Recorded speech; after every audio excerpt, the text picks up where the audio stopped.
Bluff City Media presents The Anthony Sain Show on YouTube at Bluff City Media.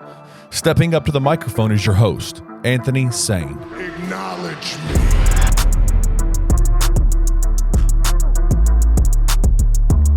Hello, everyone. Welcome to The Anthony Sain Show. This is, of course, your host, Anthony Sain. Joining me across the glass is my super producer, Kenny Stubblefield. Kenny, what's going on, bro? Man, I feel like a superhero when you introduce me, man. Yeah, you call man. me a super producer. You are a super producer, though, man. I mean, no other producer in the city. You're not your average producer where, you're just standing behind a glass and you're adjusting volume levels. You're chiming in every now and again, and you might, edit some stuff for a podcast. Like you're putting video production together, man, and you're also taking those clips from those videos, stylizing those, doing what you got to do, formatting those for different social media platforms, putting those out, communicating with guests. You're a super producer, man. I got to give you your props, man. Let me tell you something. If anybody deserves to have badass video clips and all the Instagram stories and reels and everything you think of, it's Anthony Sain. Man, he needs to be all over the internet, man. I appreciate that. And for those of y'all watching at home, if you want to see your brand, your business, your organization on some of these clips that we put out, just hit me up. Jump in the DM, jump into Kenny DM. We got room for you. We'll make room for you. We ain't got much room for you. I'm just gonna let you know because this is stuff we've been working on in the background. Kenny Stubblefield. But if been working, boy. Yeah, so while there's room on the arc, come on and jump with us for sure. But I'm not in the best mood today, Kenny Stubblefield. I will talk about that. I wasn't in a good mood last time we recorded either. I'm in a good mood. I got exciting news to drop for you guys. We'll talk about that as the show goes on. But I'm not in the best mood because I feel like I know exactly what's about to happen. For those of you who don't know, we record this show on Thursday and it plays for you guys on Friday. Because of the technology, it's kind of impossible to pull off a timely show, within the same day. We have to allow time for the show to process, et cetera. Hey, a live show will be coming. Yeah, now. live show is coming. Yeah, that's coming very soon. But the fact that we're recording it kind of makes it what we have to. Of course. Yeah. So since we're not a live show, it takes a second for us to get online. So when you guys watch this, I'm willing to bet, Kenny Stubblefield, that the Ja Morant news or the decision on how his actions will be disciplined will be out. So we're talking about something that now, and I'm frustrated because we can't talk about that now. But we got good news. But I'll talk about that soon because it may not be as long as you think before we talk about it. There you go. But yeah, we'll talk about that later on. But I'm not going to get it. I do want to talk about some Ja Morant stuff. We have a great show planned today. Good friend of mine, Hamm from 94 Feet of Life. They are I don't know if you grew up on the Wu-Tang Clan, Kenny Stubblefield. 3-6 for me, man. Okay, that's another good comparison. 94 Feet of Life is a super group, basically, of podcasters and content creators. These dudes are tight, man. Like, it's at least about 8 of them, I think. But they get together, have very intelligent conversation, dialogue about sports. Hamm is, I think he's the leader of the group. I don't know. I might be wrong. But he is one of the podcasters there. They have a very good podcast. If you're wondering, 94 Feet of Life refers to the 94 feet of a basketball court. So I love the name. I love everything Jay does. Independent content creator. He's going to come in and join us in the second segment. Really looking forward to talking about the NBA Finals with him, the state of the NBA, where it's going. NBA draft is coming up soon, of course. And, of course, the Memphis Grizzlies is going to talk about that with him. Very intelligent basketball mind. I love having conversations with him on and offline. So I'm going to love to have him in the second segment. We're going to talk about the Denver Nuggets, your NBA champions. We may talk some Memphis to the Big 12 stuff. I'll probably lean more on you, Kenny. I'm intrigued. I'm watching from a distance. I'm not going to act like I'm the biggest, what's the word I'm trying to say? Aficionado, so to speak, when it comes down to anything that has to do with college sports. You made me laugh the other day on Twitter. You said, "Listen, man, I got too many controversies." Yeah, man, I ain't got time for this. Man. I ain't got time for this. I ain't got time for this too at many all. Get back to me when it's done. Right. So I'll speak. I'll say drop a couple nuggets on that, and we'll move away. But speaking of nuggets, we will start the show off talking about your NBA champions, the Denver Nuggets. They are wrapping up their parade as we record this today. Salute to the Denver Nuggets, man. They're a team who they started off a little rocky this year. I was ready to call those guys overhyped, but boy, was I wrong. Boy, did they ever turn the season around and get things going out there in Denver. Being the number one team in the West, for the majority of the season. The Grizzlies at one point were seeming like they could catch them. Yeah, then we just kind of, the whole finding the West thing happened, and we just kind of fell off. You know what I mean? But we stayed in that second seed. But Denver definitely showed that they are the cream of the NBA. I think that they had a very underrated run. When you think about what they did, there are people saying, looking at the numbers, besides the teams that they beat, the 8 seed, of course, who's the team they would get as the 1. Then they got the 4 seed, and then they got the 7 seed, and then the 8 seed again in the finals. And a lot of people are saying, well, does that diminish what they did? But if you look at the context of it all, Kenny Stubblefield, you look at the teams you actually beat on that road. Minnesota, of course, wasn't a good team, but you're talking about a situation where in the second round they played the Phoenix Suns. Phoenix Suns team had one of the greatest scorers of all time, who's at the twilight of his prime, the end of his prime, Kevin Durant.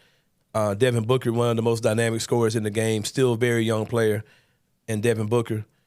The next round, you had arguably one of the greatest players of all time. If he ain't number 1, he's number 2, LeBron James. LeBron definitely, his prime is over. He's at the twilight of his career. Still balling. Still balling, though. Still going for 20, 30 points in the playoffs. You're playing against him. You're playing against Anthony Davis, who, only because of injury, he's not one of the most dynamic two-way players in the league. In a perfect world where Anthony Davis is playing 70-something games a season, he is your defensive player of the year over Jaren Jackson Jr.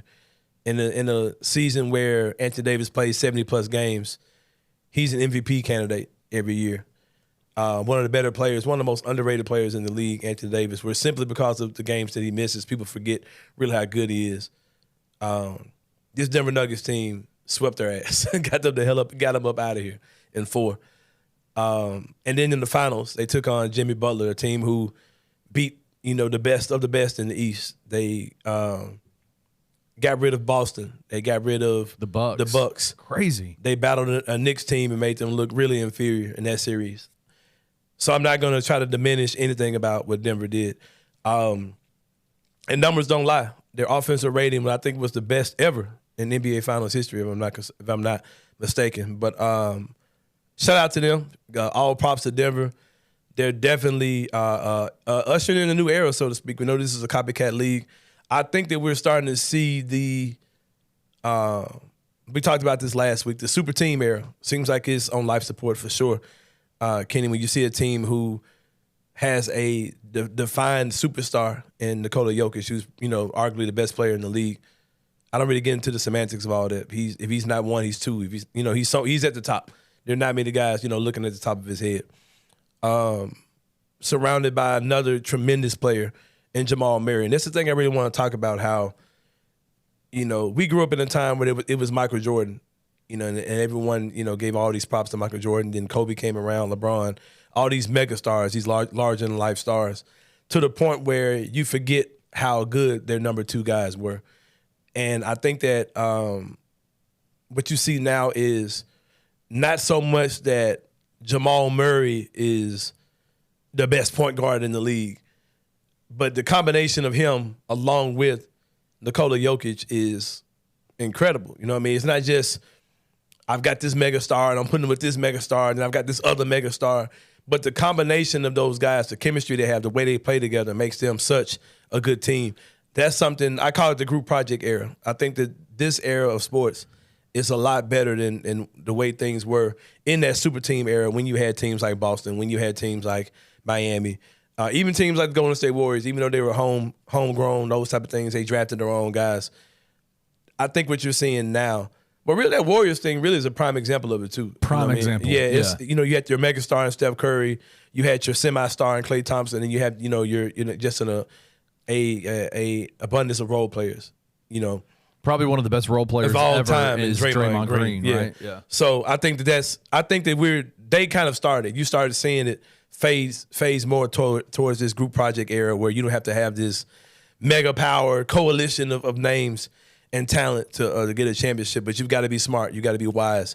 You got to make moves around the edges. You got to consolidate trades and bring guys in. So shout out for Denver for doing that. Also, they were a battle-tested team, a team that went to the conference finals during the pandemic and the bubble, got put out then. You had injuries to Jamal Murray.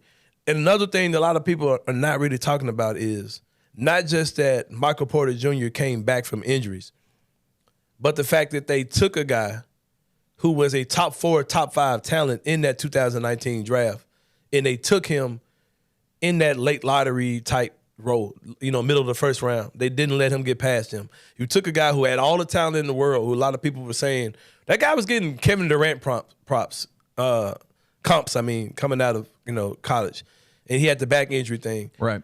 And people were worried. I was worried about him. I loved Michael Porter Jr. coming out of the draft. If you go back and check my old tweets, people like to give me criticism about how I was saying, Luka Doncic ain't going to be as good as y'all think he is. People give me credit for that. But I was banging on the door for Michael Porter Jr. I thought he would have been a tremendous talent, would have been a great player here. I'd rather have Jaren, especially that dude's contract goes. Good God. Have you seen that dude's deal? Michael Porter Jr.? Man, good. I think he's getting paid like $40-something million in 2 years. Or something like that. He's that dude, because one of the kickers in his contract was winning the NBA Finals. Winning the finals, yeah. So that dude's going to be making like $40-something million in a few years. But you took a guy like that, you know what I mean? With your first round pick, and you let time go by, you let him heal up. He was out most of last year. He comes back this year. He's ready, and he's looked phenomenal. Those type of things, build a championship. Taking those lumps, taking those losses. And coming back and being a team that can win a championship. Can I add another piece to that? Mm-hmm. There's two pieces, really. You talked about Jamal Murray. I think one of the most low-key cool stories about that whole situation is, and you heard him talk about it, I don't know if he's talked about it publicly, but even he had a little get together with Stan Kroenke on the court after the finals win, and he said, man, I appreciate you so much for staying with me. You could have gone a different way after his knee injury. Right. And they stayed with him, invested in him, and now look at what they have because of it. They're looking like a team that's going to be good in the West for a while. Good in the West for a while. Mm-hmm. And another role player that they brought in that this guy is one of my favorite players of all time is KCP. Yeah. Man, I love Kentavious Caldwell-Pope. I think what he offers a team is just incredible, and it's a perfect fit in Denver. I'd love to have him with the Grizzlies. Man, for sure. But just it's that idea of having your guys and then building an ethos, a support system around them that get you to where you want to go. Yeah, he's just a heady guy. He can knock down shots. He can defend. Just a tough, solid, guard, combo guard, wing. 2-3 type of player. He's been around for a while. I liked him a lot, as a rookie. He had more of a mid-range game back then, but he stepped out, developed a 3-point shot. He's been really good, for Denver, and he came up big again. Bruce Brown, of course, another super solid guy. Everybody, it seems like everybody in the world knows a guy that looks like Bruce Brown. He just has a very familiar face, man. He just looks like several dudes that I've encountered in my life, for sure. But that's a guy I would love to see in Memphis for sure, man. Dude, that's hilarious. And he does. Just look at him. He just looks like a lot of dudes. No, you're 1,000% right. He looks like... I never put that together until you just said that, and I'm like, yeah, man, I got like 3 friends that look just like him. He just looks like a bunch of dudes, man, for sure. So he's probably going to get paid this summer, whether it's by Denver or whether it's by another team. Just a solid, guy for that team. And that Denver team, like you said, they've got their big, they've got their lead guard in Jamal Murray, and everyone else is just a bunch of interchangeable guys. Everyone else can play multiple positions. When Jokic comes out, they weren't bringing in DeAndre Jordan. They weren't bringing in Thomas Bryant. Jeff Green, was playing some minutes at center. Aaron Gordon. Shout out to him, too, man. Shout out to all. That whole team is a super likable team. I ain't going to say that because Aaron Gordon has probably one of the most punchable faces in the league. I don't know. A lot of people might not agree with me. That dude's face is annoying as hell. But anyway, go ahead. No, I feel you. But Jeff Green, another example. Yeah, a guy who's been around forever, had the heart stuff going on. I love real heart surgery. Coming out of Georgetown, that dude was he was a beast, man. A beast. And a lot of people were criticizing him because he came out as that 6'9", uber athletic. Guys were giving him those Scottie Pippen, big wing type, comps, and you thought he would be like, a Paul George type player or something like that. He never panned out to be that. Well, his damn heart gave out on him. He had to sit out for a long. You know? For sure. But to see him win the championship is great. I'm happy for him. Aaron Gordon, I joked earlier. But Aaron Gordon, man, you're talking about a guy who was wasting away in Orlando, man. That Orlando team was just constantly making bad decision after bad decision. Aaron Gordon got away from there, got a more defined role. That's it. And instead of trying to make him into a small forward, they let him be a 4-5, and he's thrived there, man. And Aaron Gordon no longer just known as being a guy who loses slam dunk contests. You know what I mean? He's coming in, and he's an NBA champion. So I'm happy for him as well. But I will say this.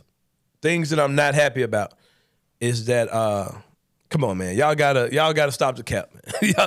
I'm tired of the whole, because it's like Adam Silver said that he's not making an announcement about Ja until after the finals. The finals are over, and you're like, okay, all right, it's Tuesday, let's get this, let's see this happen.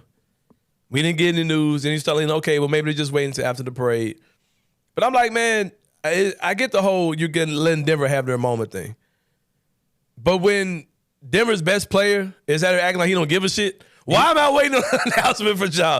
When this dude's out here like trolling everybody. And he's trolling. That's the part that's killing me the most, man. Like, he's not being for real. Like, anybody can tell Jokic is just, the dude's name is the Joker. That's his nickname. He's clowning. Like, he's really like enjoying all this. Like this, go ahead. This man straight up said, he won the Finals MVP. He put the trophy in the locker room. And I don't know where it's at now. I don't know where it's at. I went back to go get it. I don't see it, so I don't know. That's a lie, man. Like, let me give y'all some breaking news. You cannot become the best player in the league, multiple-time MVP. People are putting you in conversations as one of the best centers of all time. You're not doing it haphazardly. You're not screwing around and that's happening. You're not out there not putting in blood, sweat, and tears. Yeah. It's not just, well, this is my job. No, that's not true either, man. That's their lifestyle. You've had to put in work because he's a guy who you can tell has to constantly battle with his body, battle with his physique, battle with conditioning. He's put in the work to be that guy. Like, and I think he's just having fun with everyone. Because something I put in the Bluff City Media Discord, which you too can also be a part of. Tell them how to do that real fast, Ken. BluffCityMedia.co/join. You can join the Discord. You can join the exclusive. And not only do you get a pretty uncensored version of Sain on Twitter. You get but it's the uncensored version. Yeah, I say what I want to say Twitter, for real on Discord. It's wild. And all of the Bluff City Media contributors, content creators, they're in there. All the writers are in there, and it's not just one big wide open space like you're on Twitter. You're in it's broken off into sections. If you just want to talk about 901 FC or you want to talk about Tiger baseball, there are groups in there for everything in the gambit of local sports. But yeah, check that out, man. Check that out, some good stuff. But why was I talking about that? Let me segue back to what I was talking about. You were talking about Jokic in the Discord. You said something about Jokic in the Discord. What did I say? Oh, here's the thing. If you think, he's just being himself, man. He's just, that's all bullshit. But if that's what you think, if that's what he's really about, why is he talking to Malika Andrews about it? Like, would he actually be at the house? Would he be away from all this if he just wanted to get away? Like, why is he still taking national interviews about this if that's what he's doing? He's trolling. He's having fun with us all. And whatever. Get on to the Ja Morant news, please, Adam Silver. It's time, man. It's time, man. It's been past time, man. I got stuff to do, man. I'm already. It's Juneteenth coming up. Father's Day is coming up, man. Right. Why? Damn it! I got a 9-year-old kid who wants Ja Morant shoes. I ain't got time to be playing around with you, Adam Silver. I need to know the state of Ja Morant here in the city. I got Kendrick Perkins' big ass on the news, on the TV, talking about this and talking about Miami, and let's get Ja where he can smoke powder and smoke powder. He can snort powder and whatever the hell what they do in Miami. A lot. Get BBLs and snort powder. Like Miami's the place for him to go. What are we talking about? Get this over with, man. Just make it back. What are we doing, man? Can I get my Ja Morant news, Adam Silver? Then you out there, you sending emails, you sending group chats to folks, and you telling everybody happy Juneteenth and all. Man, dude, spit out the information, man. You got my show. We supposed to be able to talk about this today, Kenny. But you know what? I'm not going to trip too hard about the Ja Morant news not being out because we got good news for you guys. If you think you have to wait until next Friday to watch this show again, you do not. Kenny Stubblefield. You do not have to wait until next Friday. Because guess when you will hear from us again, Ken? I'm interested in finding out. You will hear from us again this Wednesday. This Wednesday. But guess what? Not just this Wednesday. Every Wednesday from now until eternity. So you're saying, Sain, why are you moving from Friday to Wednesday? We're not moving from Friday to Wednesday. You know what we're doing? We're adding another show starting next week, if I'm not mistaken. That's right? That's Start next week, baby. Next Wednesdays week. and Fridays. Wednesdays and Fridays. Anthony Sain Show. We're giving you 2 times for your mind. We will come to you guys here from the Bluff City Media Studios twice a week, on Wednesday, on Friday. I'm not sure the time on Wednesday. Friday will stay the same. It'll be 3 o'clock. It'll be 3 o'clock again. Yep. So there it is. Breaking news. Live on the show. Man, I'm so excited. I listen, bro. You are inevitable, man. And bringing you on Wednesdays, bringing you on Fridays, it's gonna be crazy. I can't wait. I'm excited about it for sure. A lot of people supporting. A lot of people are saying, "Man, I wish I could watch this every day." Almost there. You're 2/5 of the way there now. 2/5, and 2/5 will get you drunk.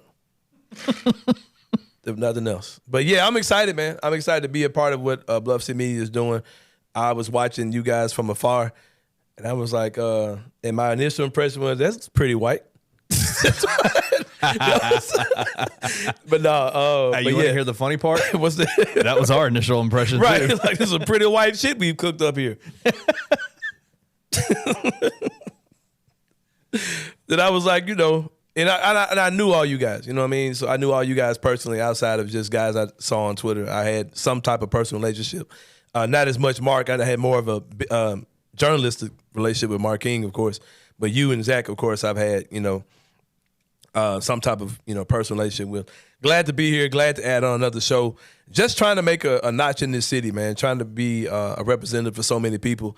Of course, I talk a lot about things that matter to me.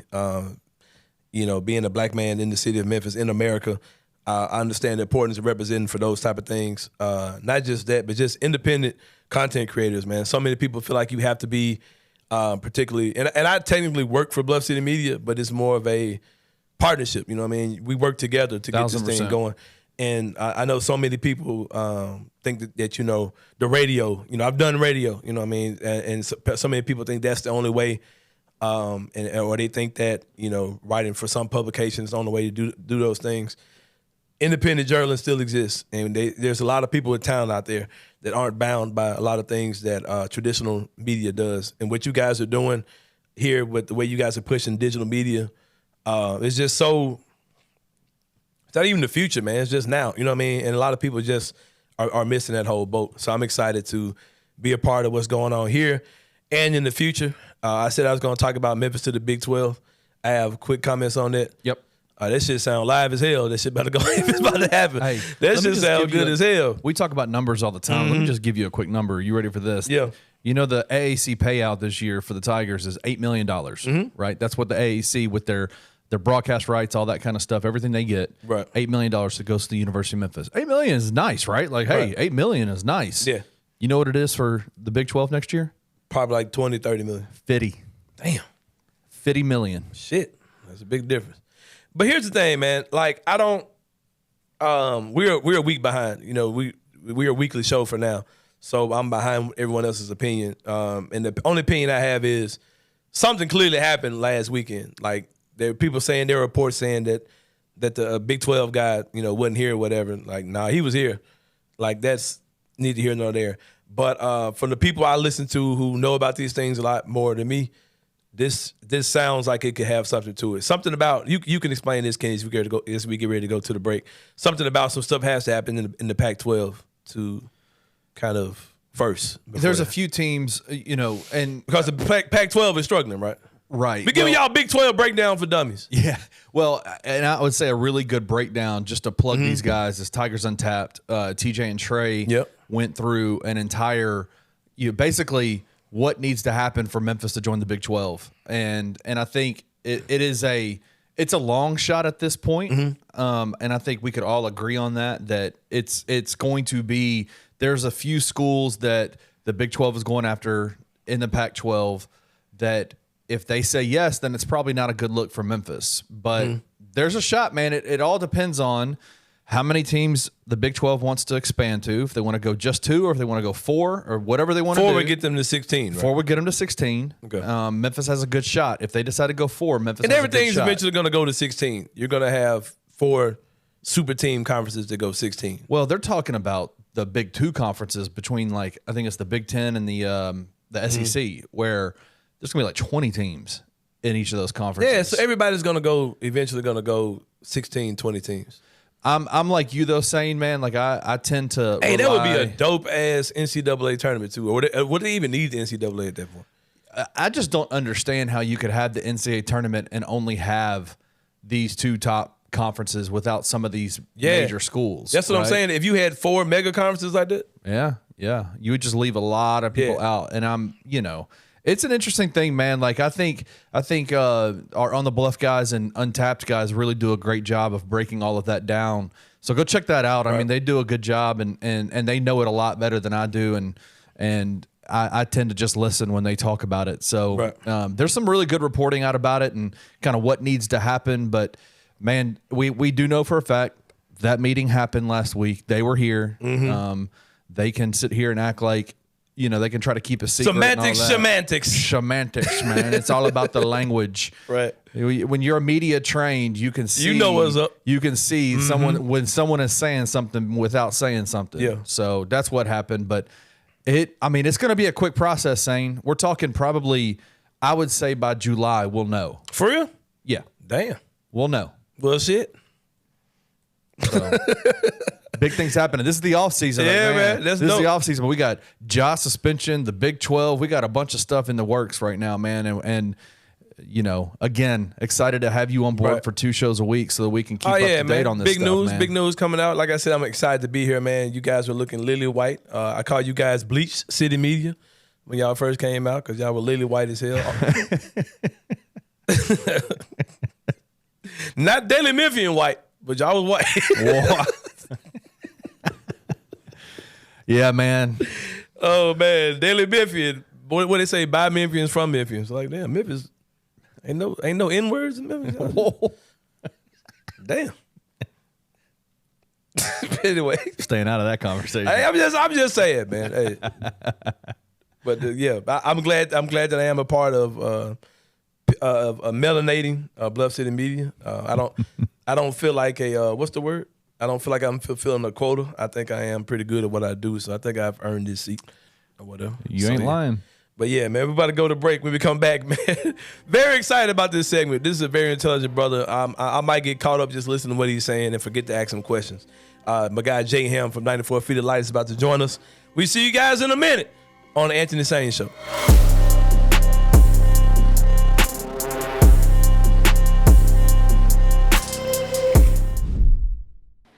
What's up, guys? I'm so excited to announce that we have partnered with Coaching for Literacy, and you can read more about them at coachingforliteracy.org or follow them on social media at Coaching for Literacy.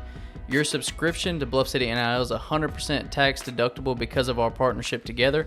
Thank you for supporting Memphis Tiger student athletes and helping promote the monumental cause of childhood literacy.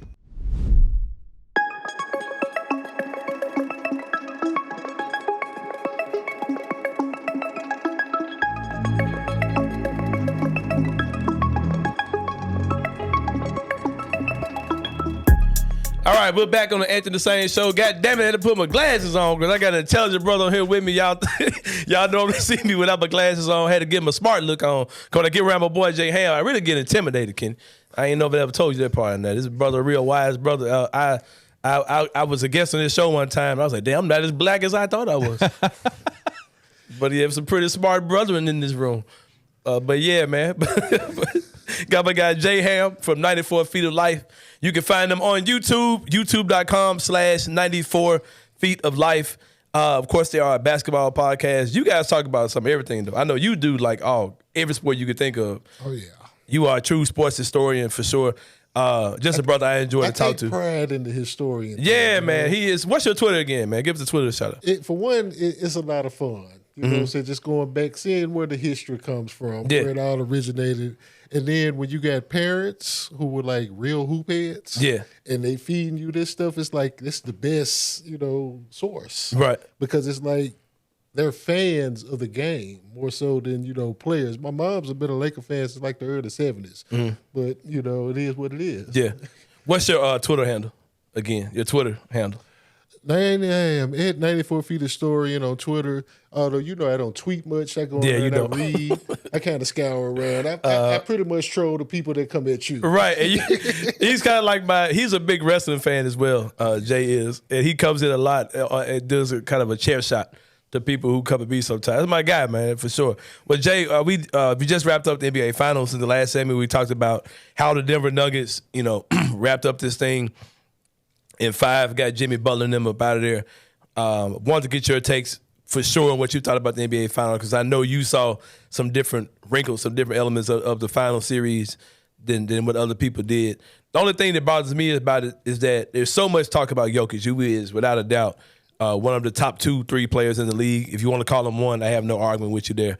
But it's almost like people are kind of forgetting that it's not just him. The combination of him and Murray are incredible. You know what I mean? It's lethal. That's one thing that I think is kind of people are not really putting up emphasis just in the basketball sense, how many pick and roll combos would you see where the point guard is setting the screen for the 5? Exactly.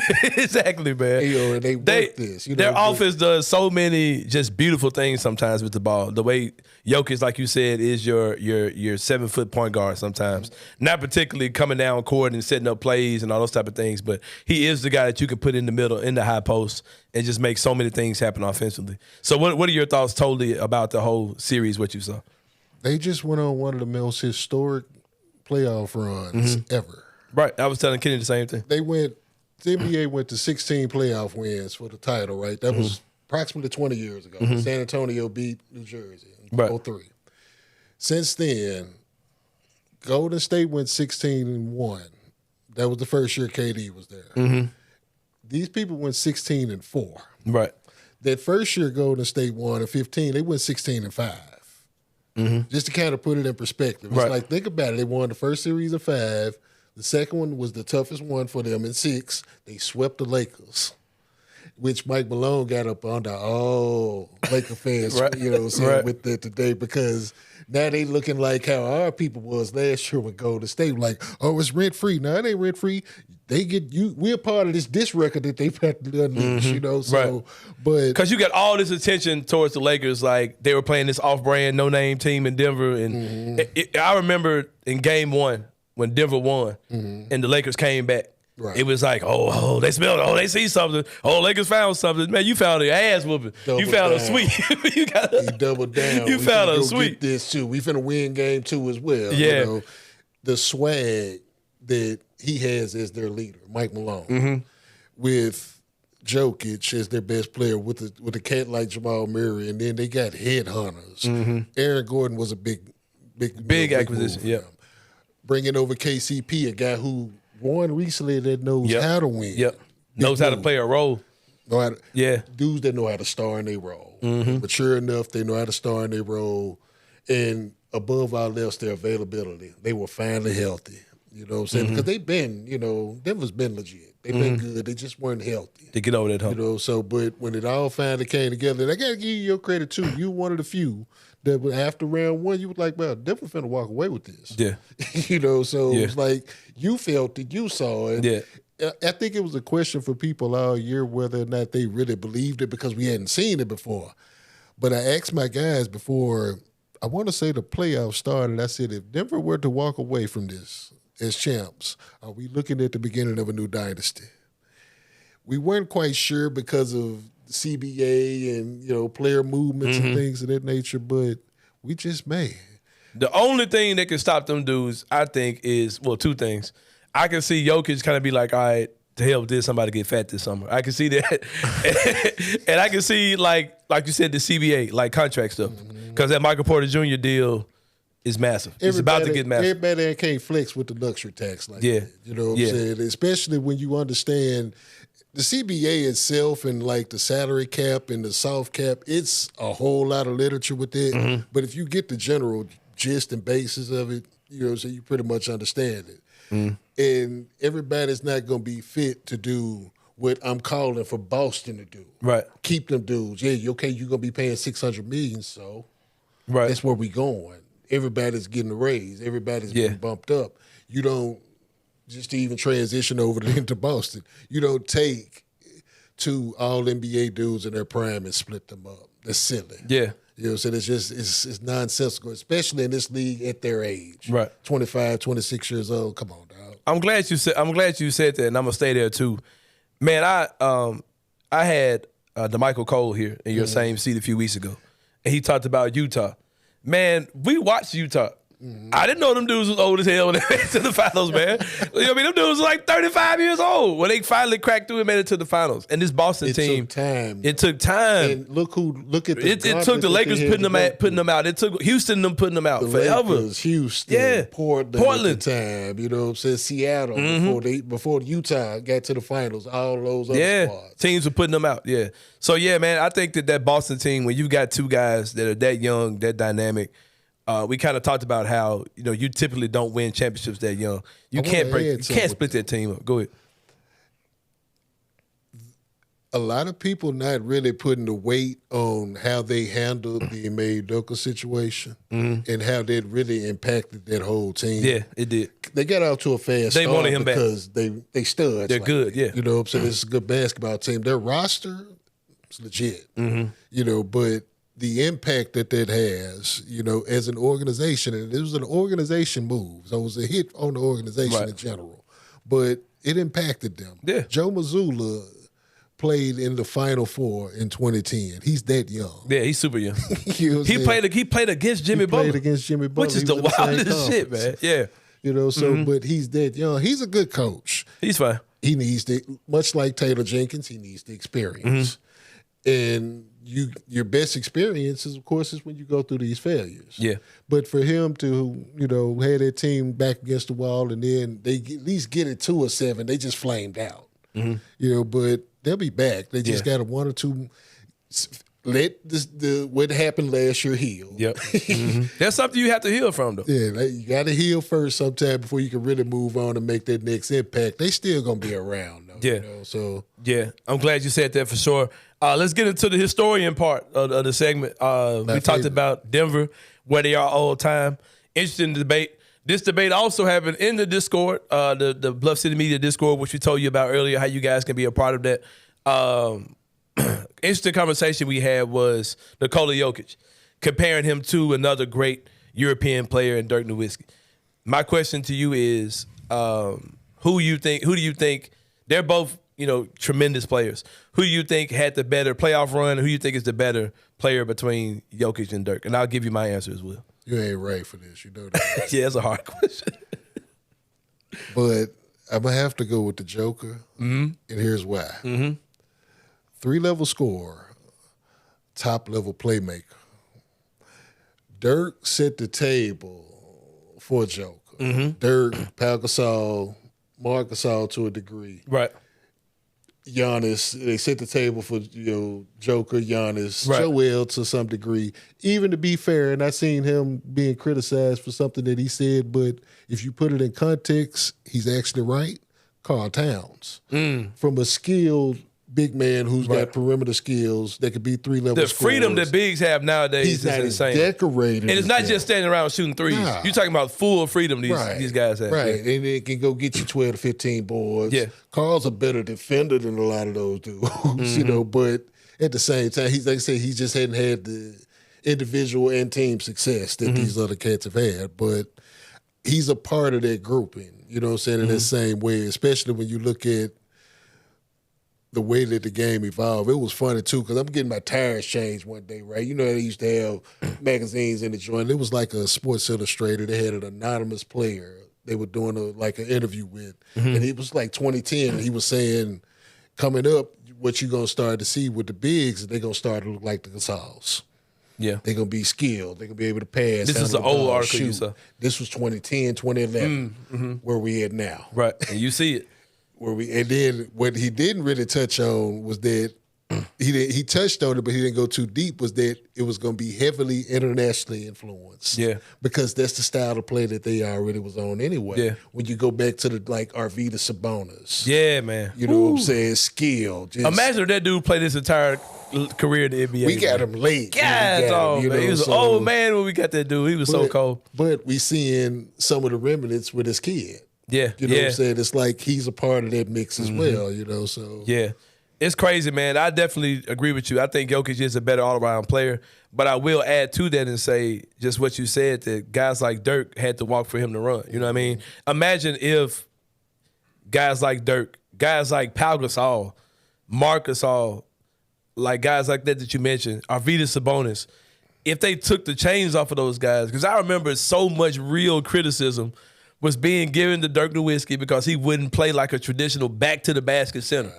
They wanted him to be like Kevin McHale. Like, no, man. Like, that dude has game, man. I remember this, bro. The fun part about it is that they can do the back-to-the-basket stuff, too. Yeah. You know what I'm saying? It's like, but you're more deadly. To me, you're more deadly when you're able to swing around face up. Right. And, you know, go do what you do. I look at that because that's how I look at Dream.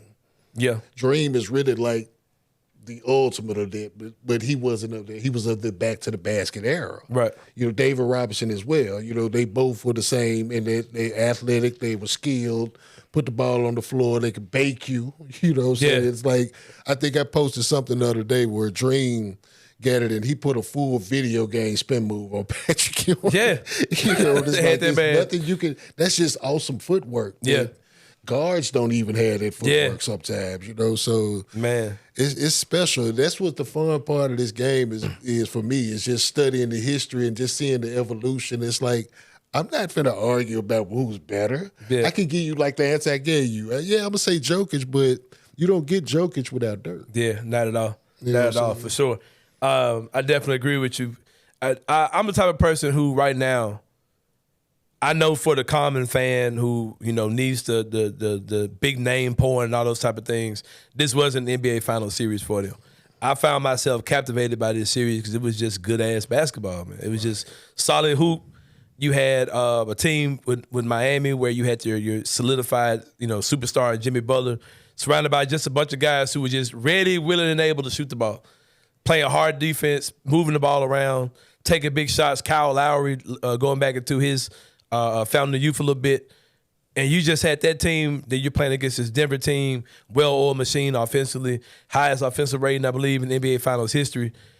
What do you think about that when you start thinking about the future? You start thinking about guys like LeBron have to move on, and you talk about this multifaceted league now where it's not just this these, you know, you had the Magic and Bird era, which is modern day basketball. It would not be an NBA if those two guys hadn't jumped off. Then you had the Jordan era, the Kobe and LeBron era, those type of things. And now you're in this league now where LeBron's about to hand the league off to a league full of multiple faces. Mm-hmm. And not just multiple faces and multiple cultures. You've got European players he's handing over to. You got guys like Luka Doncic. You got, you know, the pretty boy Jason Tatums of the world. You got the street culture, John Morant's of the world that you're handing this league over to. Is that a good thing? I'm excited about it, man, because it seems like the NBA right now is, like I said, it's multifaceted. Whatever you like, there's somebody that represents you that you can look at as being your face of the league. The thing that, like, it's in a great state for all the reasons that you just listed. We got a variety. We got a smorgasbord. We got to realistically think that the 5 best players in this league could very well be non-American. Yeah. You know what I'm saying? And it's like reasonable. And it's like we can't hate. You know what I'm saying? It's nothing to hate. It's a beautiful thing. It is what it is. You know, so, but like you said, it's a little something there for everybody. You know, like you said, you got the street cred, you got the international flavor, you got your pretty boys, you got your dogs. You know what I'm saying? You got your old school alphas, whatever you need, bro. We got for everybody. You got something for the purists. You got something for the casuals. It's in a great state, and I think they could do a better job of incorporating that as opposed to the star heavy part. The star heavy part is really the NBA is driven off of. Right. You know what I'm saying? So we get that, but with Adam is a lot more relatable to the players than what Stern was. Oh, yeah, for sure. You know what I'm saying? And so just even how he's handling the situation with Ja, you can see that he sees how you spoke about this plenty of times on this platform as well. The way, just how impactful that Ja is to a culture. And he understands that. Right. He understands why the music is a part of it. He understands all of that. And this is what keeps the game, as global as it is. I think it's in a great state. I think we got to get out of something that ain't gonna ever end. I hate the ring culture stuff because it kind of really it devalues a lot of the beauty of it. The nuances of even winning a championship. But anyway, go ahead. It can come into play in certain arguments, of course, but it's like don't lose sight of it. It's like I can't crap on this dude over here at the expense, for this cat because he got a championship. Right. It's not cool. You know what I'm saying? It's like I think I made a post the other day saying that there's a teenage kid out there who has watched Jimmy Butler lead the Miami Heat to the finals in 2 of the last 3 years, 4 years, whatever. And he's already, in his mind, Jimmy Butler is better than Allen Iverson. Because AI only got there once. You know what I'm saying? But we understand what AI was to a culture. Right. And so it's different, but it's like, as opposed to making people battle in it, my job, something that I take as an independent media guy, let's embrace it. Let's discuss it. Let's talk about what's great on both sides of it. Right. You know what I'm saying? That way, this cat who didn't get to see it, he can have a little bit more appreciation for it if we give him the game the right way. Right. That's the thing is that our old school guy, us, the OGs, unks, or however we want to classify ourselves, we not giving them the right game the right way. You know what I'm saying? We like it's about the love of it. You know what I'm saying? But I don't even let y'all get me into stuff in this game that's gonna agitate me. Yeah. You know what I'm saying? I've never heard you say anything bad about anybody. Like you always kind of like make it where you have to appreciate and respect both sides of the conversation. Now, don't get me wrong. If you're slow, you're slow. Yeah, you do talk bad about the Knicks. I will. You definitely do talk bad about the Knicks for sure. But I rather just find whatever. It's a joy. You know what I'm saying? It's a joy to have this as a game, as an entertainment, and watch this thing from. I'm an 80s NBA fan. A lot of cats our age didn't really start watching until the NBA was on NBC. I'm CBS. Oh, wow. Brent Musburger, Pat O'Brien, when Hubert was calling the games over there. That's my tape style. delay. Yeah, your dad had you up watching tape delay games, for sure. Jay, who's the face of the NBA casual? You mentioned faces of the NBA. Who is the face of the NBA casual? Right now? Right now. Still LeBron. I think it's Bron and Steph, though. It's still LeBron. I would say LeBron. I would think it's a short tier. LeBron, Steph. KD's probably on there. Probably say KD, even though sometimes your face can be disliked a little bit. Right. I mean, you got to have a heel up there sometimes. Yeah. So, KD will be one. I would say Giannis because he's a likable cat. Jokic, Joel. It's a short tier of dudes. Probably 8 to 10 dudes that you could probably have across, the panoramic style pick for the face of the league. So who's the face of the NBA purist then? Like the purist, like you and Sain. Who's the face of the NBA for the Jerry West logo? Who's the purist? I don't really have one though. I mean, my bias of being a resident of 901, I'm going to rock with 12, even with all what's going on. But I don't really have one. I know a lot of people who really love the game. They talk about Jokic, of course, because of so many things he could do on off. Offensively or whatever. I don't know who are the purists coming to see. I don't know. I know he can be quite annoying and unlikable, but is Jimmy Butler that guy? Just with the run that he's had? Yeah, but there's so many people that would tear him down for, the whole alpha male thing is, we've had a lot of these guys are anti-alpha in the purist community. We've had an ongoing debate pretty much this playoff, really thoroughly this playoff in 94 Feet of Life on Facebook about Jimmy Butler. We dubbed him as a glorified role player.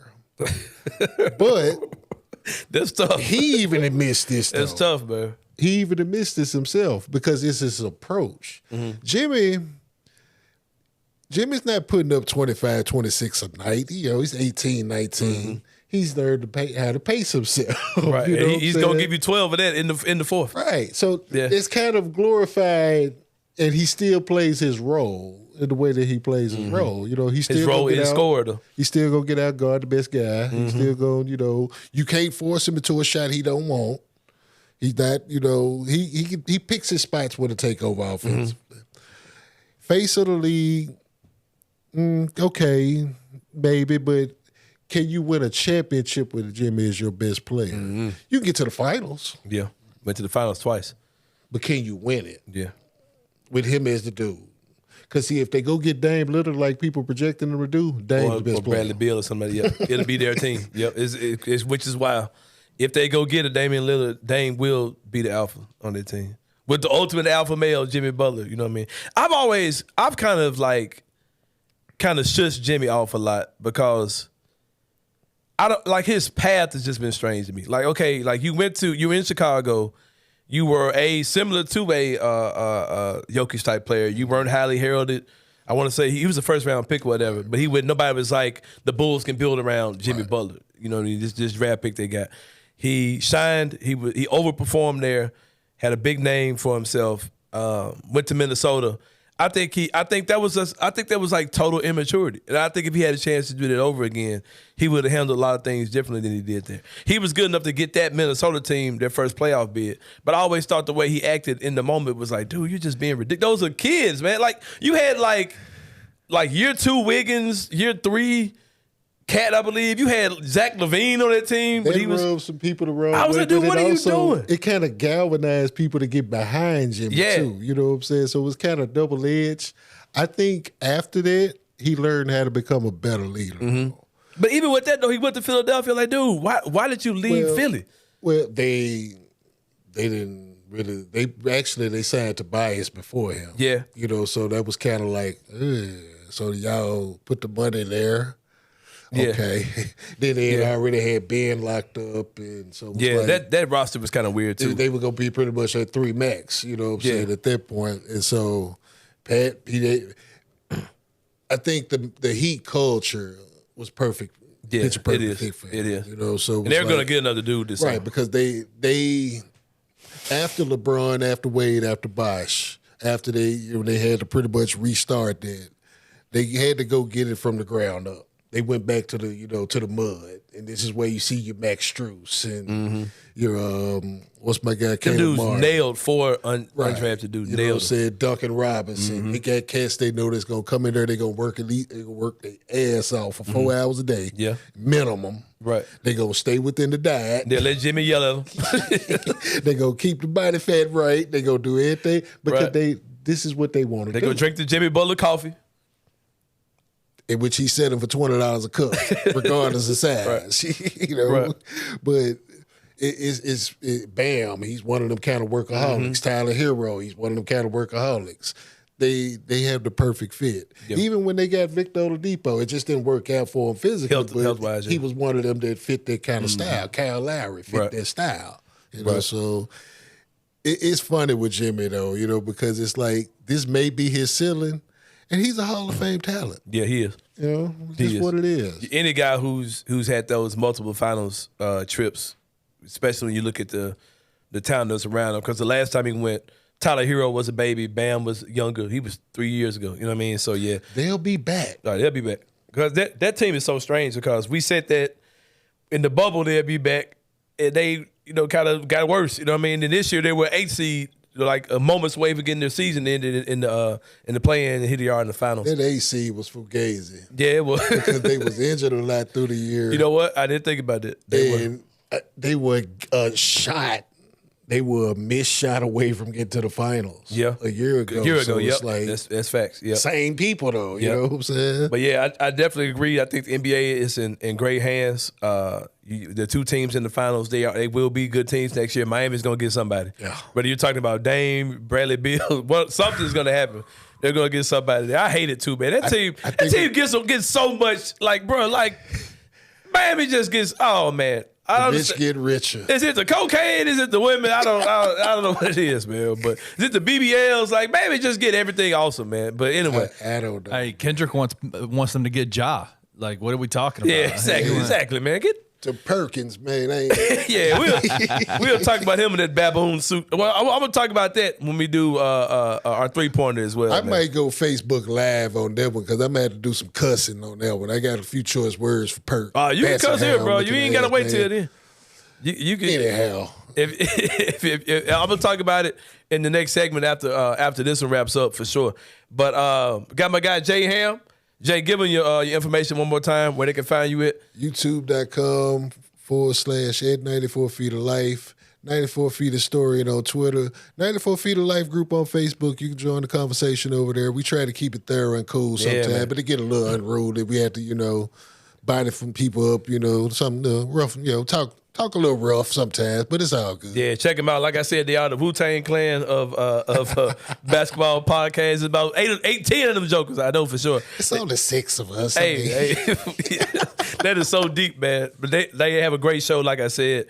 Really intelligent basketball talk. Uplifting talk, like you heard just then, man. Just a lot of good stuff from them.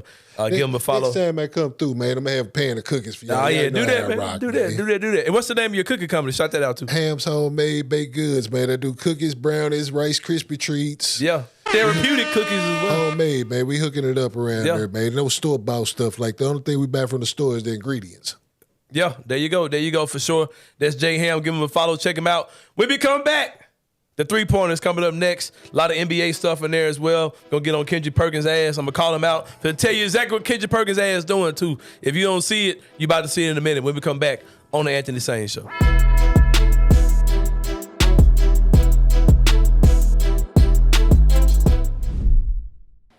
What's up, guys? I'm so excited to announce that we have partnered with Coaching for Literacy, and you can read more about them at coachingforliteracy.org or follow them on social media at Coaching for Literacy. Your subscription to Bluff City NIL is 100% tax deductible because of our partnership together. Thank you for supporting Memphis Tiger student athletes and helping promote the monumental cause of childhood literacy.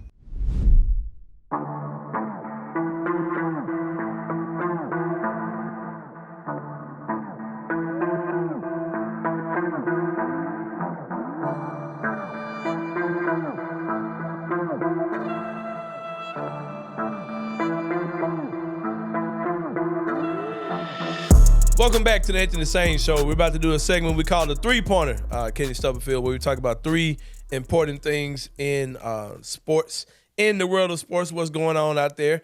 There are 3 things. The first topic is the NBA is going crazy with the trades. Wild situation, man, where you look at Zion Williamson, the guy who I covered the Memphis Grizzlies back in 2019, 2020, which is Ja's rookie year. Also the year that the world basically shut down with the pandemic. That was my first season covering the Memphis Grizzlies for Sports Illustrated. And I saw Zion Williamson, and there are players who have scared me on the basketball court that I've seen playing, as far as being big men are concerned.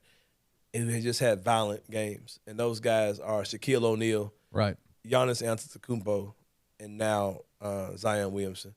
And Zion's was even a little bit more scary, man. I don't know like the power he was dunking the ball with. He was strictly unguardable. And I remember seeing a young Memphis Grizzlies team in the locker room, like, how the shit did we guard this dude? And people now, Zion's became a meme. He's became a joke. He's been, especially now with the stuff with the women, man, and with this weight loss situation, he's become a joke. And it's very unfortunate. And to think about trading that guy, the guy who was compared to be the next LeBron James type level player in the NBA, that the NBA was going crazy over. The New York Knicks were tanking to get this guy. And I'll say this: the Wembanyama stuff is crazy. Zion might have been crazier, man. I may be totally misremembering the whole buzz behind Zion. Maybe because the Grizzlies were in that pursuit too. We were a team that's going to get a lottery pick, but it seems like this Zion stuff is even bigger than this Wembanyama. I'm probably dead wrong about that, but I don't know. But with that being said, man, strange to see his name mentioned in a situation. When the stuff first came out, people were kind of assuming it was going to be Brandon Ingram's name, but now that reports are coming out that it might be Zion Williamson that the Pelicans are looking to trade. for either a Scoot Henderson or a Brandon Miller. I think Scoot Henderson would be absolutely phenomenal with that New Orleans team. I think that would be scary to have to see that guy on that team for sure. Like I said, I could definitely see that. I could see that happening. It would be strange to see Zion get traded. But I'll say this in regards to the whole Zion Williamson thing. When you look at the situation with the number 1 and the number 2 picks with that 2019 draft, the situation is going on with Ja. I hate to sound like a homer with this, but dare I say that Ja's situation looks more optimistic than Zion's. And the reason why I say that is for the people, the naysayers, the people who have all these negative things to say about Ja, who question Ja, one thing they say is it's not that hard to not get on Instagram and not pose with a gun. Right. That's true. What Zion has to come back from is harder than what Ja has to come back from. You're talking about disciplining your body, getting in condition, battling with yourself to say, I'm going to get on this court. I'm going to be a great player. I'm going to be the guy that y'all saw in 2019-20, the guy you saw when I was a all-star my second season in the West. I can be that guy again. To be focused on basketball, to make those things happen, I think that that's a lot harder to do than for Ja to say, hey, I'm going to stop hanging out with these guys. So I'm going to get off of social media.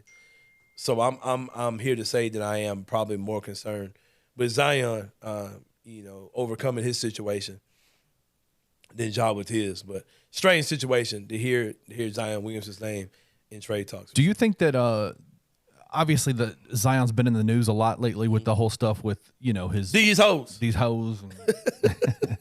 Do you think that what's been kind of ironic to me in the whole situation is a lot of the stuff that was happening with his injury, with his rehab, with him, the film of him windmill dunking on the court and then saying, I'm just not Zion, I'm just not here yet. Mm-hmm. In the background, all of that stuff with the women was going on at the same time. Yeah. Does that give you any pause to go, man, like your priorities are all jacked right now? I'm not gonna say that. I don't think that. I'm glad you brought that up. I didn't about the whole. I don't feel like I'm Zion. There are people that are trying to. It's weird because we live in a time where people correlate current events to try to make that a blanket over everything. I don't think that Zion, mad desire to, have date Instagram and OnlyFans chicks. I don't think has anything to do with his development or his lack of returning to the court. What that man, like Stephen A. Smith said, what that man decides to do in his free time, he's entitled to have sex however way he wants to have sex, just like anybody else does or whatever. So I'm not gonna say that's contributing to him not. I don't think he has a problem. I don't think he's just like, spending 8 hours a day setting up orgies or crap. What I mean? Yeah. So I'm not gonna say that at all. I think he can get it together. I really pulled for Zion to get it together because he was a phenomenal player. People forget about how good he was. Oh my gosh. Just a few years ago. But just transitioning to other NBA news in the first point on the 3-pointer. Bradley Beal met with his organization. And they basically said that they will try to work with him to make a trade happen. He has a very peculiar contract, Kenny Stubblefield, in that he has a no-trade clause. So basically, any trade that's brought before him, he can either accept it or deny it. But he also can deny it because of the particulars in the trade. Meaning if Miami, for instance, a team that's been connected to him a lot, if they say they want to trade for him, but Washington gets Bam Adebayo back, he can say, nah, because now Miami's not going to be as good as they would have been if they had Bam. So I'm cool with going to Miami, but just not for that particular trade. Go try again. What a wild contract. That shit is wild as hell, man, because he can do some wild stuff. I really hope that Washington shows some type of restraint in this situation, because another option they have is just to not trade Bradley Beal, and you can keep an awesome player on your team. Because he's got like 4 years left on his deal, 3 or 4 years left on his deal. But I do not want to see another Pau Gasol to the Lakers type situation where someone literally hands a team a star player for nothing, just for whatever, contract numbers make the trade work contractually. Right. I don't want to see it at all. But that's what it's gearing up to be. I think he ends up in Miami. Miami's been a privileged franchise my entire life. Most teams when they come in, I remember when in Miami Heat had their first season. I was a child when they had their inaugural season. I remember those guys getting in. I don't remember much of a new franchise hump with them. Not at all. They were bad for a little bit, but then those guys messed around. They got Dwayne Wade. They had LeBron James, Dwayne Wade, and Chris Bosh. They had, Shaq for a run. Let's not forget they had Alonzo Mourning. They had what was the point guard they had? Tim Hardaway. Tim Hardaway. That organization over the years, man, it's an awesome place to be. You know what I mean? It's undeniable. I don't know if it's the cocaine. I don't know if it's the BBLs. I don't know if it's the foreign women. I don't know what it is. Miami's an incredible place, but they've had wild fortune, good fortune over the years. And to see, and it looks like I said, if a team like Washington just hands them Bradley Beal for freaking Tyler Hero, oh man, it's just I hate to see that happen, but whatever as far as that goes. And speaking of Miami, Kendrick Perkins, who has as clear as an agenda as anybody I've ever seen. Right. Kendrick Stubblefield, you've seen Kendrick Perkins over the last few weeks just create these shit takes on these shows. I don't watch these shows. I'll say that every time these things come up, I'll put a preface out saying I do not sit up and watch these shows. I see clips just like everyone else does on social media. I don't watch these talking head dudes because they pander to an audience, to a demographic, to a area, to a city, to a town, to whatever. A media market. They do they say things to pander to their listeners and to their watchers. And Kendrick Perkins is clearly doing that. This week, the Miami Heat just lost the NBA Finals, so he's pandering to their fans about how Ja Morant should go there and how things would be so much better. And a few weeks ago, he was pandering to the Boston Celtics fans, an organization he used to work for, about how Ja Morant should be there. And he's going to continue to do these things. And I think that that's just what these guys do. That's what they're going to do. And something else that happened in the last couple of weeks as well is that Shannon Sharpe is stepping down from his gig with Skip Bayless. Right. And I think the guys and I don't knock him for it, I think guys like Kendrick Perkins would love to sit in that seat. I don't know his contractual situation, but I think he's showing the world, hey, I can say dumb shit too. Skip Bayless, you know what I mean? I can be your next guy. Yeah, I can be your guy, man. I can be your pet raccoon, just like Uncle Shay Shay. I could be that guy for you if need be.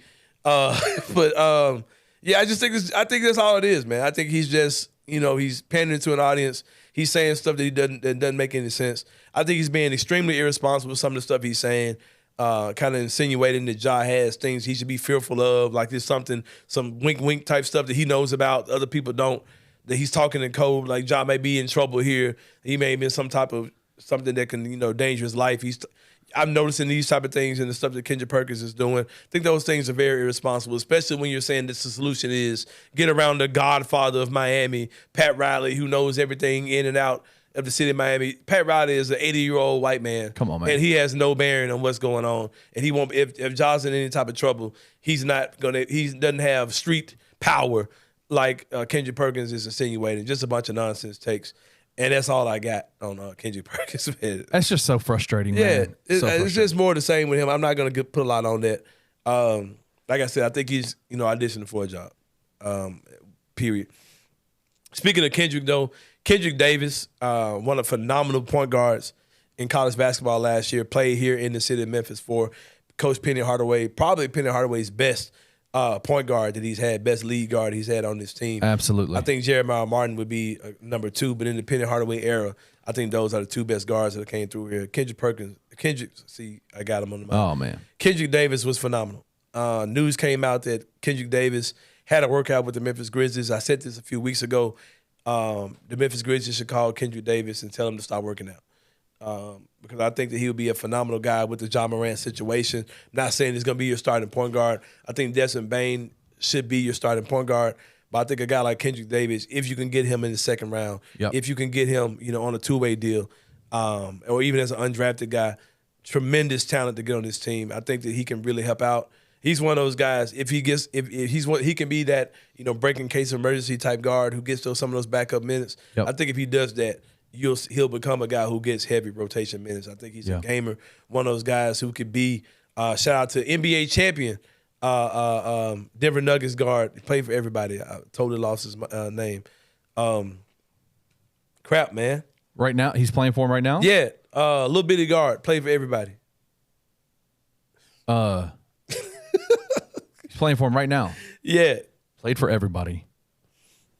Played for the Grizzlies for a little bit. I keep thinking Monte Morris. No. But no, it's not Monte because Monte's not there now. Damn it, man. Ish Smith. Ish Smith. Yeah. There you go. I can see Kendric Davis being a guy who's just plays a long time in the NBA for sure. Like I said, I would be excited to see him playing for your Memphis Grizzlies. And like I said, that's the NBA. I mean, that's the NBA these days. You find these guys who, were high-level college players who just have warts, wrinkles in their game where they won't be those college stars. You get guys like that on your team, and they can be phenomenal players that can contribute, at the end of your bench or in their reserve role. So shout out to Kendric Davis. Glad he got that workout. And that's your three-pointer for this week here on the Anthony Sain Show. We come back. We'll wrap this thing up for the Sain Brain. It's going to be a Father's Day edition of Kenny Stubblefield. We're going to talk about the joys, the wonder, the beauty of parenting, whether it's co-parenting, traditional families, blended families. We're going to talk about all those things and more. When we come back on Inside the Sain Brain on the Anthony Sain Show, we'll see you guys in a minute.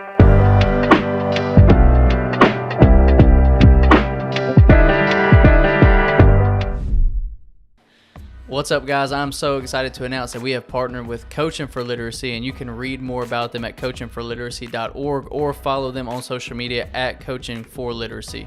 Your subscription to Bluff City NIL is 100% tax deductible because of our partnership together. Thank you for supporting Memphis Tiger student athletes and helping promote the monumental cause of childhood literacy.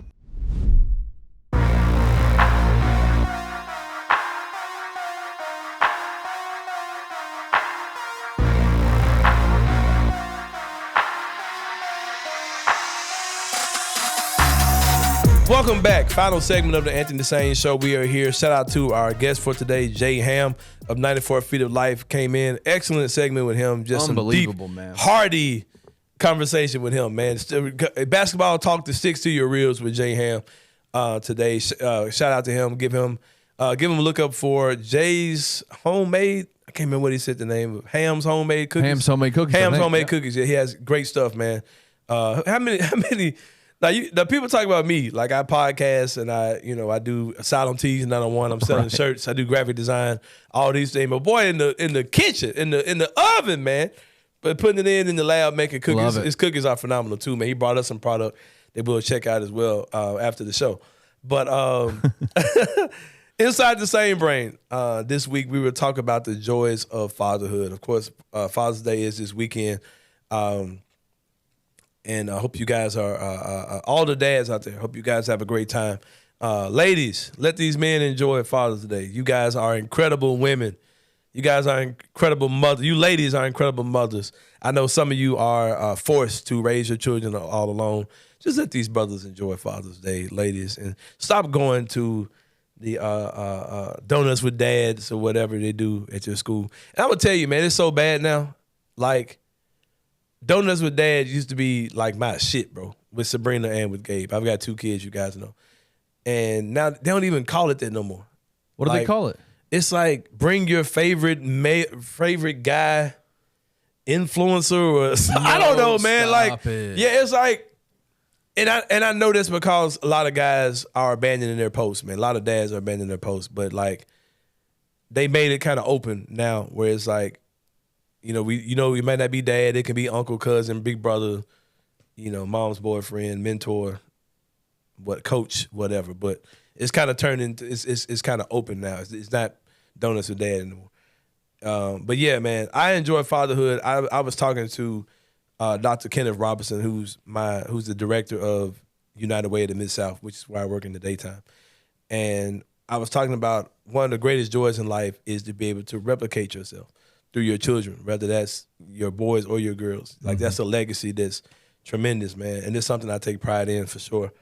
Talking to Gabe during the break, you know what I mean? Yeah. I said, Gabe, what your little broke ass? What you doing for me for Father's Day, man? And he was like, I don't know. I ain't thought about it. I said, well, you need to give it to your sister, man. Y'all need to plan something. And I don't care, man. I just want to be around my babies this weekend. I know different guys. Some guys want to be around their kids. Sometimes they don't for Father's Day. I just love being around my babies for sure. Sabrina was 2 years old when I met her mom. Sabrina's not my biological daughter. I don't do the step dad thing. I don't use that word because there are no steps left. It's finished. It's completed. It's completed. I don't have any steps to take. I call myself her non-biological dad or her Joseph dad if you're looking for spiritual connotations. But yeah, Sabrina was 2 years old when I met her mom. Me and Sabrina's mom are divorced now. Co-parenting sucks, man. It's hard because it's almost like you're borrowing your kids, and and it's like because I get Gabe 2 nights out the week. And because of that, it's like this seems like an inside the same brain therapy session. Yeah, it does. Yeah, but no, I love it. Because of that limited time, you kind of feel like everything has to be an event. Yeah. Like Gabe's mom's time with Gabe is more like it's structured. Is this is what we do. He lives in his house. When he comes to Dad's house, is hey, let's stay up all night and play video games. Let's eat wings and pizza, or let's do this. Let's watch wrestling, or you got something planned. We're going out. We're doing this. All those type of things, but mom kind of carries the burdens of the everyday heavy load. But it's tough. I love it. I endure it. My daughter Sabrina is getting ready to go out to Japan as a foreign exchange type. Unbelievable. Yeah, she's about to go to school in Japan for at least a semester. Super excited about that with her, man. When Sabrina was in middle school, she would lock herself in her room, and me and her mom didn't know what the hell she was doing. And she would come out speaking Japanese. Unbelievable. And when her freshman year at White Station is one of the only schools probably in the state. I know it was on the one in the city of Memphis at the time that was teaching Japanese. And her Japanese teacher was like, how do you know all this already? You know what I mean? And she was like, from watching anime. He was like, what do you mean? And Sabrina would she would watch anime. She would watch the subtitles. She had this little notebook. She would write all this stuff down. And she would right, okay, this means this means this, and she taught herself Japanese that way. Sabrina for president, man. Yeah, that man. Sounds awesome. And my kids, they're amazing. You know what I mean? The time I have with them is special. It's limited because, like I said, co-parenting absolutely sucks, man. I'm not gonna tell anybody to be with someone you're not supposed to be with for the sake of your kids, but man, co-parenting is trash. And me and their mom, we do things. We co-parent very well. Our marriage didn't work, of course. But we have enough respect for each other to make this co-parenting thing work. So shout out to all the dads out there. Hope you guys enjoy yourselves, man. Happy Juneteenth. Talking about people out there. I will be attending some Juneteenth events as well. I ain't trying to learn shit, though. I don't want nothing positive. I don't want any history. I don't want to reflect. I don't want to engage. I don't want anything done in remembrance of nobody. Pass the liquor and pass the something. But yeah, man, like I plan on enjoying myself this weekend. It's gonna be good stuff. But yeah, thank you guys for tuning in again. You don't have to wait till next Friday. We'll see you guys Wednesday. Monumental occasion, Kenny Stubblefield. Let's go. We are two days a week now, the Anthony Sain Show. Wednesdays and Friday at 3 p.m. You guys say you want to see us every day. We ain't there, but I got you 2/5 of the way for sure. It is going down. I'm excited about it. Anthony Sain Show. This Wednesday will be our first of our 2 times a week thing we got going on. I'm excited about that. Excited to be here. Hope you guys enjoy your weekend. We will see you guys next time, Wednesday, 3 p.m. here on YouTube or wherever you listen to podcasts. Anthony Sain Show. We up out of here. We'll see you guys next time. Thank you for listening to the Anthony Sain Show. If you enjoyed this episode, leave a rating and a review wherever you download your podcasts. Also, like and subscribe to Bluff City Media's YouTube page. For comprehensive coverage of Memphis sports, head over to www.bluffcitymedia.co and find out how you can become an insider. We will see you back here next week.